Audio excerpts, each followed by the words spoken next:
চাচা আইনো কিতা করো বা? চাচা আইনো মেঘর সময় তো মাছ মারছিলাম বুঝছো নি। আচ্ছা আচ্ছা। মাছ মারছিলাম মনে পুকুরে আসিল বুঝছো নি ভাই, তা তো ফেনায় ঘুরিলছে। মাছ পাইছো নি? মাছ মিলছে ইনশাল্লাহ মিলছে। কিজাত মাছ পাইলাই? মাছ তো এটা আইনো খালি হোল চেং কই মাগুর খালি ওটাও তুই তা পুরান পুকুর তুই ইন্ডিয়ার পুকুর বুঝছো নি। তে ইন্ডিয়ার ফুকরতে ইবাদি ফিসে দিকে তার বেড়া এবারে ফিলার। ওই তুই তা বারো তোর দেখা পুকুর বেটা বুঝছো নি, তা তো তার কাটার বারে পড়ছে পুকুর বুঝছো নি। আচ্ছা আচ্ছা। তা তো মাছ ইটা মারিয়া খাইতে পারডা না, এখন মেঘ দেওয়া বারো হইলে আমরা খাইরাম বুঝছো নি। ও তা জায়গা মাছ খান থেকে আইবা? মাছ খান তো না দেখতাই নি, আও তোরা সামনে আও। আচ্ছা আও তুমি দেখতে আইবে আও।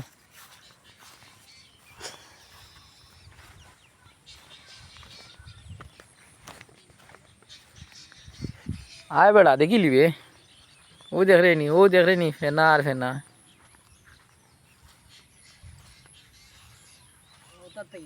ওই তো ওই তো, আচ্ছা।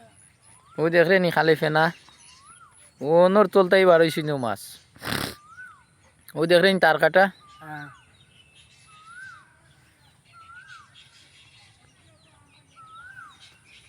একদম দেখা যায় এবার গালাত না কিতা ইন্ডিয়া। ওই আমরা আইলে সমস্যা হয় না।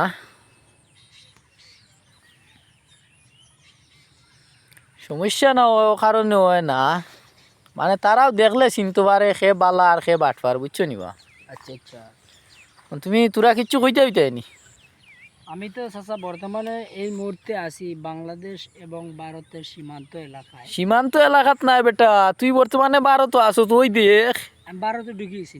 তো কিতা দেখ রে, ওই দেখ 1862 - ইন্ডিয়া। তুই আসত খানো? উপায় নাই, তো একটা বিএসএফ গুল্লি টুল্লি কই দিব হলে বাড়ি হলে হলে। না না সমস্যা নাই, বারো জিতে নি। তার আইও বাংলার জায়গায় যাই গিয়া আইও। বাংলার জায়গায় যাই কি আমরা আমরা সবসময় নিয়ার পক্ষে থাকি। ও আচ্ছা আমরা বাংলাত। ওই দেখো বর্তমানে 1862 - বাংলা। এখন কিতা কইতে? কিতা কইতাম ভারতের বিষয় যে রাস্তা দিন কই তার বাদে তো শেষ হইতো না ভারতের। এত দুঃখ খানে তোমার ভিতরে? আমার ভিতরে দুঃখ থাকবো না, তাই খাত ভিতরে থাকবো। আমাদের এই সোনার বাংলাদেশে বাংলাদেশ বানাইছে কিলা একমাত্র বানাইলো? নরেন্দ্র মোদী এবং এই যে ইন্দিরা গান্ধী, যারা পাকিস্তান 1971 সালে যারা যুদ্ধ করছে পাকিস্তান বাংলাদেশের, তারা ছিল এক দেশ। এক দেশে তারা চাইল দিয়া বাঙ্গিয়া দুই দেশ বানাইছে। বানাইয়া মতরছে যে ভারতের পার্শ্ববর্তী দেশ হইল কি বাংলাদেশ পাকিস্তান। এই পার্শ্ববর্তী দেশ থাকে তোমার শক্তিশালী তেল, এই দেশের লগে যুদ্ধ লাগলে তারে ধ্বংস করে দেব। এই কারণে আমাদের দেশে তোমার দুইবার ঠোর রাখছে। দুইবার ঠোরার পরেও আমাদের এই যে পাকিস্তান আমাদের ভাই, এরার সাথে কিন্তু এই যে নরেন্দ্র মোদী যুদ্ধ লাগছে, লাগার পরে এরার সাথেও পারেন না। পাঁচটা এই যে কি ফার্স্টটা যুদ্ধ বিমান ধ্বংস করেছে বেটা বেটা। পাঁচটা যুদ্ধ বিমান ধ্বংস করছে। তে ভারতের এই পাকিস্তানের যে মসজিদও বোমা মারছে, 3টা মসজিদে বোমা মারছে, মিসাইল মারছে ভারতে। ও এটা কি তার আলামত? এইটা তো আসলে কিয়ামতের একটা আলামত। আর এই যে মুসলমানের মসজিদ হামলা করা, এটা ভারতের এরা কি বুঝাইতে চায় আমাদেরকে? মানে অল বিশ্বর মুসলিমের উপরে হামলা করা এটা বুঝায়। অল বিশ্বর মুসলমানের উপরে হামলা করা এটা বোঝায়। হ্যাঁ, আসলে আমাদের পাকিস্তানের জিল চায় এবং আমাদের বাংলাদেশের জিল চায় 2 ঘন্টার ভিতরে সারা ভারতবাসীকে দুলির সাথে মিশিয়ে দিতে পারে। এই পর্যন্ত আমাদের ক্ষমতা আছে, তারপরে কিন্তু আমরা সেই ক্ষমতা ব্যবহার করি নাই। কারণ তুমি দুর্বল বলিয়া তোমারে আমি সুযোগ নিব তাই কখনো না। ইসলামে কিন্তু এইটা মানায় না।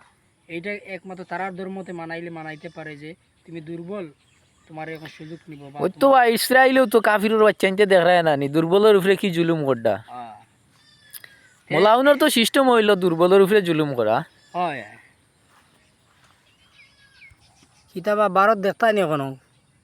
ভারত তো আমি দেখা তাইছি না বেটা, আমি তো আইছি আমি আমার লাভর লাগি। আমি তো আইছি মাছ ধরাত বুঝছো নি। আর মেঘ দিছে জমিনও ফানি হইছে কই ওটা তোরা দেখতে উঠিয়া যাইব। আচ্ছা আচ্ছা। আমি ভারত দেখা তাইছি না বুঝছো নি, আমি তো আইছি ভারতের জমিনটাই মাছ ধরিয়া নিমু। না আরো পুরান পুরান মাছ বুঝছো নি বা, বহুত আগর ফুকল তো তার কাটার বারে পড়ছে, পড়ার কারণে ইন্ডিয়ার মানুষে এটা তো মাছ টাছ নিতে পারেন না। কই আছে, মাগুর আছে, চেং আছে, তারা নিতে বড় পারে বড় না। শৌল আছে বুঝছো নি বা। আর অন্য বলা থাকুক, আমরা অন্য শেষ দিলাম। অন্য এক সময় আপনার ক্যামেরার বন্দি হইলে যদি হয় তাহলে ইনশাল্লাহ আপনাদের সাথে দেখা হবে। ওকে, ভালো থাকেন, আসসালামু আলাইকুম।